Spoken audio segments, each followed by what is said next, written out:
The Trial of the Picts is a traditional quality assessment that's been in existence for over 700 years. My name's Graham Smith. I'm the Assay Master at the Royal Mint, and I've worked here for 23 years, and I've been Assay Master for 11 years. My role really encompasses two main things as Assay Master. Firstly, to regulate and control the hallmarking in the UK, which is responsible for marking all precious metals sold in the UK, and I audit those once a year. And secondly, and perhaps more poignant to today, is that I'm accountable for the supply and quality of the coinage that we submit to trial each year. So the Trial of the Picts is an independent test of the coins that are produced by the Royal Mint every year. So what's being tested is the metallic content of the coins and also their weights, and they're being assessed against recognised standards known as standard weights and trial plates. Now, the Trial of the Picts is actually a very ancient form of regulation and testing. It's England's oldest judicial procedure, and we can trace its origins back to 1180, when Henry II started to look at ways to try and regulate the coins being produced in the UK. Now, the first ever description we have of a public trial goes back to 1248, and here we get lots of descriptions about how the Trial of the Picts is set up, and in fact a lot of the Picts that we see today is actually very similar to that early medieval trial. Now, the trial is divided into two parts. You have the opening of the trial, which is happening today. The coins are then taken off for testing, and then later on you have the verdicts of the Picts, where the result is announced. The trial opens today and is a legal trial that's overseen by the King's Remembrancer, who emanates from the Royal Courts of Justice.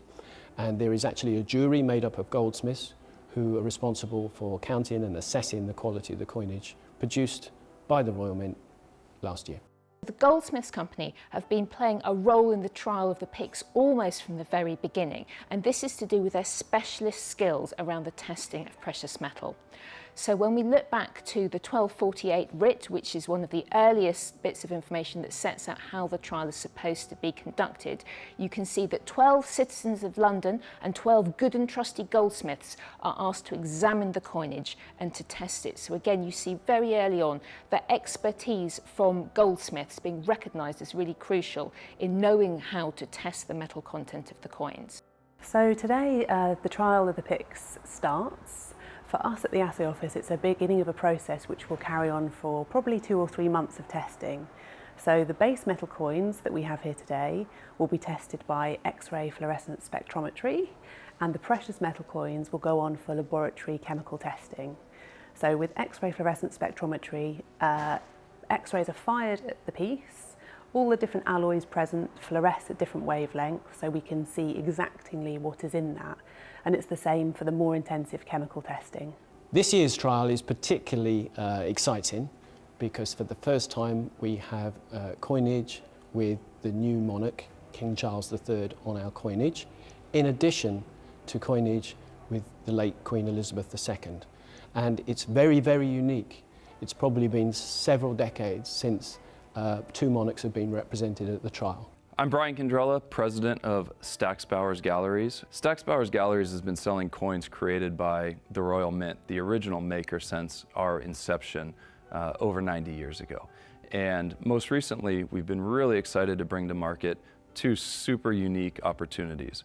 One featuring the transition of royalty from Queen Elizabeth II to King Charles III, and now we bring to global market coins that have gone through the Trial of the Picts. One of the big things that really kind of gets me interested in it is the fact that this is a kind of a quality check by a government system, and it's kind of an agreement with the people.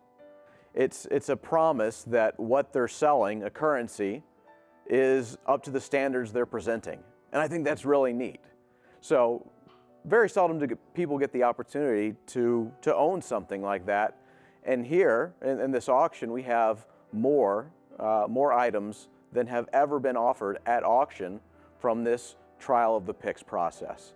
So the trial of the Picts is over 800 years old, but it's still relevant today, and that's because the coins produced by the Royal Mint are still really important. They play an important role in society, and being reassured of their integrity is significant of too. And the trial of the Picts provides an independent and crucially a transparent check on those coins being produced by the Mint. So the trial of the Picts is still relevant today because it's a way that we can offer consumer protection. So by testing the coins, we're testing the alloy content, we're testing the diameters, the weights, the metals, everything you can think of about that coin. So it's something that has had centuries of history, but I think has many more to come. Also very exciting this year is the Royal Mint have produced our biggest ever coin at 15 kilos of gold, commemorating the Platinum Jubilee of the late Majesty Queen Elizabeth II. That's the biggest coin we've ever produced in our history.